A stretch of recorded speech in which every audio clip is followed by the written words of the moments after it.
Hello বন্ধুরা, এই দেখো তোমাদের একটা জিনিস দেখাই, চলো। এই দেখো আমি বাড়িতে মোরব্বা বানিয়েছি।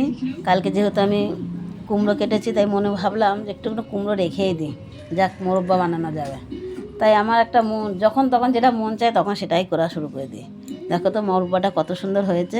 এই মোরব্বাটা আমি কীভাবে করেছি জানো তো, সেটাই তোমাদের কাছে শেয়ার করছি। আমি করেছি মোরব্বাটা, কুমড়ো কেটেছি, কেটে ভালো করে ধুয়ে নিয়েছি, নিয়ে তারপরে চামচ দিয়ে একটু সিদ্ধে সিদ্ধে করে নিয়েছি, নিয়ে একটুখানি চুন দিয়ে জলে সারা রাত ভিজিয়ে থেয়েছি। তারপর ভালো করে ধুয়ে চিপে নিয়ে, কুমড়ো গাছে একটু জল থাকে না, ভালো করে শুকনো একরাতে ভালো করে মুছে নিয়েছি, নিয়ে সিদ্ধ করে নিয়েছি।